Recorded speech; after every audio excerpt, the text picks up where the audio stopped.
Welcome to the Business Show, the place where business minds share their biggest highs, toughest lows, and everything in between. Join us as we dive into the journey of entrepreneurs, uncovering the stories, secrets, and strategies that built their success. Hello and welcome to the Business and Enterprise Pod, the show where we spotlight exciting student ventures and explore how bright ideas become successful businesses. My name is Mr. Humphreys. And my name is Tavisha. Today we're joined by Ahmed, the founder of Hydropop, a refreshing ice pop business. We're going to ask him about his journey, challenges, and secrets behind his success. Ahmed, welcome to the show. I'm glad to be here. So for those of you who don't know, my name is Ahmed and I'm the CEO of Hydropop. And essentially, the Hydropop business is just about creating popsicles which contain electrolytes to keep students refreshed during the Dubai summer heat and winter heat. But yeah. Amazing. Okay, so just to start, we'll ask you a series of questions about the business because on this radio show, we're all about business and enterprise and how students are thinking creatively about those areas. Where did the idea come from? And was there a particular moment or inspiration that sparked it for you? So I guess the inspiration came from when we were brainstorming ideas of how to work with our partner businesses as GEMS Metropole. One of those being Hydote, which is electrolyte tablets. So the team and I were trying to figure out a way where we can bring it to students in an innovative way, in a new way that students haven't seen before. And we thought, what better way than to bring popsicles, something that students would enjoy. Students regularly find like alternatives that are not as healthy for them and try to promote good health and well-being within our student community. Amazing. So for someone who hasn't tried it yet, how would you describe the experience? So the good thing about Hydropop is it's exactly like a normal popsicle. The flavor's there, you taste the sweetness, you taste that refreshing feeling when you're eating a popsicle, but without all the negative health effects that it has on you. So it's not the same as going to the supermarket and buying a sugary ice popsicle, but rather something that benefits your health. Okay, great. So they sound really, really good. I've yet to try one, so I'm looking forward to when I get the opportunity to do that. So obviously you came up with the initial idea. What was your first prototype like, and who was the first person to try it? So it all started with me and my team. We got a bunch of flavors from Hydote themselves. We got lemon and mint, we got pomegranate and apple, we got wild berry and blueberry. All these flavors, we didn't know which ones to start off with, and obviously when you're just starting off with Hydropops and you don't want to have too many flavors, you wanted to keep it simple to not overcomplicate the business. So we went into, I guess, a testing phase where we made a large batch of all the flavors we had with Hydote, and we just froze them overnight. And the next day we had a meeting. We had some students within the community come try them, give honest feedback, see which ones they liked most, which variations they liked within each flavor. Because even though we might have made 2 lemon and mint flavors, one would have, let's say, some extra lemon juice, one wouldn't, one would have more water, one would have more electrolyte in it. So we wanted to find the correct balance before bringing it out to students. So it was kind of that testing phase where we would just keep making prototypes until we got sound feedback from everyone. We would make sure everyone has the same consensus that they enjoy this flavor. They're coming and they're gonna enjoy what they buy. Students aren't gonna be disappointed with what they're spending their money on. So I guess that took us around like 2 weeks. It was honestly like a bunch of volunteers, some friends within our year, our original Hydropop team. We all just came together and we tried them. And then we settled down on 2 flavors, which were lemon and mint and pomegranate and apple. Okay, so they were the winning flavors. Yeah. What did the sort of focus group, what was their feedback about those flavors? Why did they go with those, do you think? So originally, even with the lemon and mint variations, a lot of them said like, oh, this one's too sour, this one, you don't taste it enough. Okay. Even also the texture, sometimes we noticed when we would put too much electrolyte, it would break down too easily, it would melt too much. So we kind of just kept trial and error, like keep improving, realizing what's causing the negative comments that we get from the focus groups. And those are the main ones, that it was either, you don't taste the flavor enough, or it's too sour. So it's like kind of just finding the balance. Like it's too much flavor, but too little. So just finding that in between. That's kind of what we use the focus groups for. And yeah.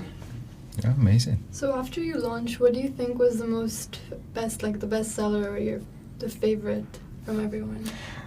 Lemon and mint, actually, yeah, because a lot of people enjoy it's also refreshing in the terms that you're eating like lemon and mint. It's like something that refreshes your taste buds, let's say. On top of eating a popsicle, it's also just like that fresh feeling you get. Whereas like pomegranate and apple, it's like more of like a sweet treat. But yeah. Amazing. So, I love in terms of business. It's kind of all the things that you've done up to this point are really sensible. You've messed around with the process of creating the product. You've brought in student focus groups. You've kind of tweaked the recipe, and you've ended up with two obviously really fantastic products. So, from there, how do you decide on the pricing? Was it sort of trial and error, or did you plan that pricing strategy out in advance? Well, during the first 2 weeks, we were kind of working with the pricing. We tried 2 different test phases, selling each one at 5 dirhams and 10 dirhams, trying to see how students would value our product. We value our customer feedback a lot, because obviously we're doing all of this for the good health and well-being of the students. So the business is centered around their feedback, their opinions. So we listened to them. We saw what they think is reasonable, and we tried out both price points, and we saw how our students reacting. When they were purchasing, did they say oh, that's too much? Did they hold back from paying? So it was kind of just seeing how students were with the prices. Brought us down to settle to 5 dirhams, especially with we kept it realistic. Sure, we listened to student voices and we listened to their feedback, but as well, we make sure that we're not losing money in the process. We're making back the money we need to keep making popsicles, to keep the business afloat, and keep making profit so that we can reinvest it into the business. So I feel like it was just that initial 2-week phase where we just saw how the prices were and how much money we managed to make. It brought us to our final price of 5 dirhams. Perfect. So your price of the popsicle was 5 dirhams. How much was the cost to actually make the popsicle, and what was your margin for this? So with the lemon and mint popsicle, it costs around 1.5 dirhams per popsicle to make. And with the pomegranate and apple, it costs around 2.1. It's just due to the flavorings, because pomegranate and apple has a weaker electrolyte flavor than lemon and mint. But we noticed that putting it at an even 5 dirham price, it's easy to give. So you have a 5 dirham note, you give it, rather than putting it at 3 dirhams and students have to look for coins and constantly give back change. We found 5 dirhams is the most convenient, and pricing isn't just about how much the consumer is spending, but the convenience they spend it at, especially due to our business not having a card machine or the option to pay with Apple Pay. So we were purely cash based. So it was realizing that's the best point with with the cost to make the popsicle. And with our margins, we have around a 200% profit margin, which gives us ample room to reinvest into the business, release new flavors later on in the winter, because obviously lemon and mint, it's more of a summer flavor. So we're looking to design some new fruity flavors for the winter. So yeah. That I mean 200% profit margin, most businesses would be very happy with that, wouldn't they? So fantastic. But obviously we live here in Dubai. It's about 500 degrees, very, very hot. So how do you kind of deal with those challenges? Because obviously you need to think about storage, keeping those products cool, especially in the hot weather. Yeah, so it was definitely a challenge, essentially trying to figure out where to sell them, how to bring it to students without the popsicles essentially melting. So during the pilot launch of our business, we kept it within the food and nutrition lab in the canteen, where we just sold directly from freezers. We would take the popsicles out, give it to students from the freezers within the lab, and then with the profit we've made, we've actually invested with a portable freezer. So during after school sales, we'll be able to go out to the gates of the school and try to sell them to students as they're leaving, because obviously that's, the peak time where it's like super hot. All students are like melting in sweat, so they just want something like refreshing and fast. So that's definitely our plans for the business coming into this year. And yeah. Fantastic. So let's move forward to thinking about marketing and growth. Tavisha. So you said you had a team helping you. Do they do your marketing? Do you do most of that, or how does that work? So obviously, like every team member in Hydropop has their own role. I guess just as a CEO, I overlook everything. I just try to make sure that everyone's doing their job. I understand what everyone's doing, and I kind of like, sure, my team members, like, they understand the specific details, but I guess I just know the overview. I know what each section is doing. I know enough to explain it to a person. I know, just enough so that I can be confident that the business is gonna run. But again, you have to trust your team members. They know the specifics. They were chosen due to their skill sets. So we have like a marketing team member, finances, daily operations, and even like research and design to design new popsicles. So they all have their individual skill sets that makes them, perfect for their role into developing Hydropops. And I guess I'm just there to like maintain order. Yeah, of course, and that's a key aspect of any business, isn't it? Is you have to employ people that have the skill set for those particular areas. No individual is really going to be able to handle everything by themselves, especially with a growing business like this. So it seems all very, very sensible. So thinking about the sort of customer experience, what feedback have you had from your customers so far? So far, majority of our customers, I feel like it might be biased because they're in such heat that any type of cooling refreshment would just like sound like an amazing experience to them. But when we ask, our close friends, when they're like trying it, I guess one thing would be that they melt too fast, which is quite like, it's predictable because it's really hot. Even when like you're taking it directly out of the freezer, it takes a while to eat a popsicle. So we find like by the time they're like almost done, it's kind of like melting onto their hands, and then that's just like the user experience with Hydropops.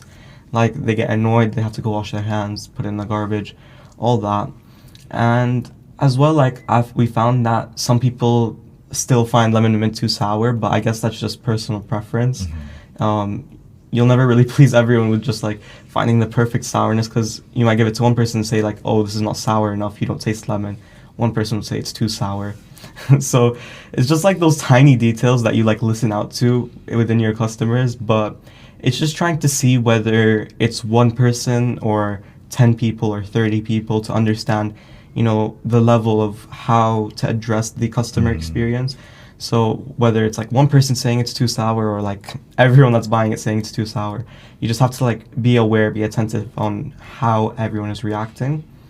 And yeah, overall it's positive. I feel like that's due to our testing, our few weeks where we just tested with a focus group with our team members. I feel like that led us to minimize the negative responses from customers. And I guess it's like that with a lot of businesses, because as at the moment your product range is quite small, isn't it? You've got 2 flavors, and as you expand that product range, then obviously you're gonna sort of meet the needs of a wider customer base, aren't you? So have you got any plans in the pipeline for new flavors?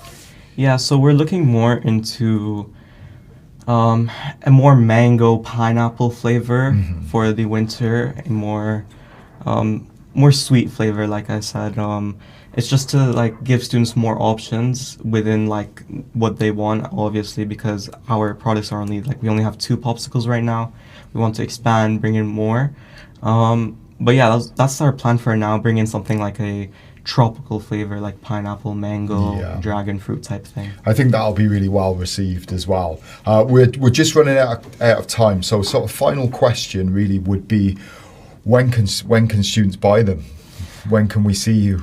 So obviously we're just getting back into school. It's been the first couple of weeks hectic.